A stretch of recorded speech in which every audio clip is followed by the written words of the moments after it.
Na sexta-feira, em uma audiência pública, vai ser apresentado um estudo, um diagnóstico que vai subsidiar o plano diretor da região da Grande Ilha de São Luís. São 13 os municípios que compõem essa região. Nós vamos conversar agora com o presidente do IMESC, Jonathan Almeida, sobre o assunto aqui no estúdio do Bom Dia Maranhão. Presidente, bom dia. Bom dia. Presidente Jonathan Carvalho está conosco aqui. Presidente, são 13 municípios, né? Como é que foi feito esse trabalho para chegar a esse diagnóstico, para subsidiar um plano tão importante quanto esse?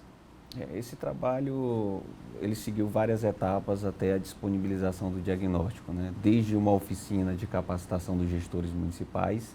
Essa oficina, na verdade, foi para apresentar como seria desenvolvido os trabalhos, como os trabalhos seriam desenvolvidos juntamente com os gestores municipais e com a sociedade, né? Após essa oficina, nós fizemos vários trabalhos nos municípios, inclusive coletando informações, até nós chegarmos na construção do diagnóstico, que é o momento agora de disponibilizar para a sociedade, né? Agora, houve de fato uma participação efetiva das pessoas? Se eu falo em ouvir os gestores, a sociedade também, houve esse momento, essas oficinas possibilitaram inclusive esse espaço aberto para construção conjunta? Perfeito. O diagnóstico ele é participativo, né? Aproveito a ocasião, inclusive, para agradecer aos gestores municipais em vários quesitos. Na disponibilização da equipe técnica, na disponibilização das informações dos municípios e na mobilização também da sociedade para participação nas oficinas que nós realizamos nos municípios. Nessas oficinas, nós já levamos, inclusive, informações preliminares, um diagnóstico, digamos assim, preliminar, e aí, neste momento, nós conversamos com a sociedade para ver se a sociedade estava se sentindo contemplada diante das informações que nós já elencamos naquele momento. E, na ocasião, nós coletamos mais informações junto à sociedade, quando eles apresentaram problemas, situações que eles identificam no território e que, naquele momento, as informações elas ainda não captavam esses detalhes. E aí, por isso o diagnóstico ele foi participativo nesse quesito. E, inclusive, a audiência agora é mais um momento que a sociedade pode nos ajudar nesse diagnóstico. Ou seja, se nós conseguimos apreender todas as situações do território, né? Se nós não conseguimos, a sociedade pode elencar mais determinados quesitos que nós, com certeza, incluiremos no diagnóstico.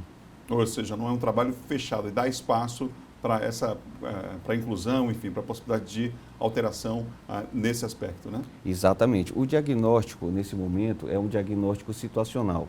Ou seja, o que contempla, assim, para as pessoas que estão nos assistindo terem uma ideia de como que funciona esse documento? Ou seja, esse documento ele está distribuído em 5 temas especificamente.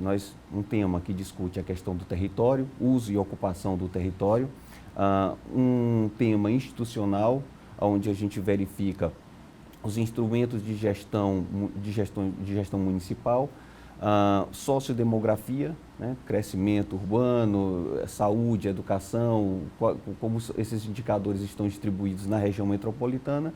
Um tema economia, que aí a gente discute o crescimento econômico, quais são as atividades mais representativas em cada um dos municípios e contextualizando isso, observando como os 13 municípios interagem entre si.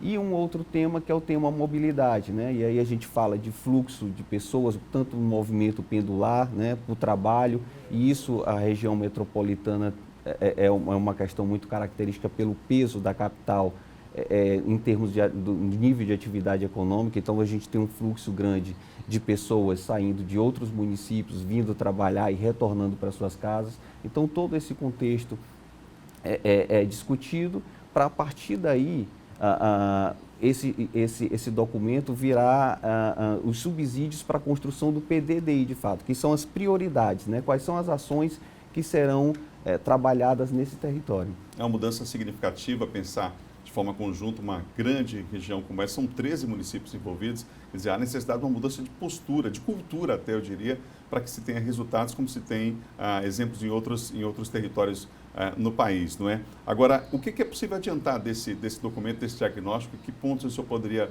nos adiantar em relação àquilo que vai ser apresentado na sexta-feira? até é interessante a gente falar quais são os 13 municípios que compõem a região metropolitana, né, que foi estabelecido pela Lei Complementar Estadual 174 de 2015. Eu acho que vale a pena, porque algumas pessoas acham que a região metropolitana são somente os 4 municípios da ilha. Verdade. E não são, né? A região metropolitana é composta por Alcântara, os 4 municípios da ilha, São Luís, São José de Ribamar, Passo do Lumiar e Raposa, mais os municípios do Muni e do Baixo Muni, né? Bacabeira, Santa Rita, Rosário, Morros, Cachoeira Grande, Presidente Juscelino, Morros, Axixá e Catu. Esses são os 13 municípios da região metropolitana, né? E o que a gente pode adiantar nesse diagnóstico, né? Se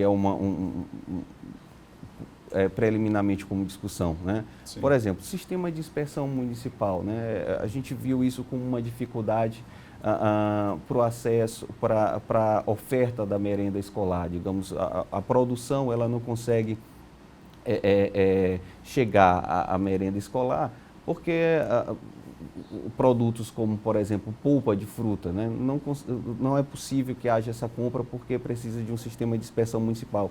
Isso foi verificado em vários municípios, né? O problema da mobilidade urbana aqui entre São Luís e os demais municípios, né? A questão do fluxo intermunicipal, né? Essa discussão ela ficou muito visível nesses momentos das oficinas. E a partir daí foi discutido quais são as vias estratégicas, né? Então, o diagnóstico ele já apresenta as vias que são consideradas estratégicas, né? Isso não necessariamente serão as prioridades. Isso será discutido no diagnóstico propriamente, né? Presidente Jonathan Carvalho, confirmando o horário e o local da audiência. O evento acontecerá no Palácio Henrique de la Roque, sexta-feira, às 9 horas. E aproveito para convidar toda a sociedade para discutir, porque esse instrumento, de fato, ele é capaz de ampliar o desenvolvimento do território. Conversei aqui com o presidente do IMESC, Jonathan Carvalho, do Bom Dia. Obrigado pela entrevista. Agradeço.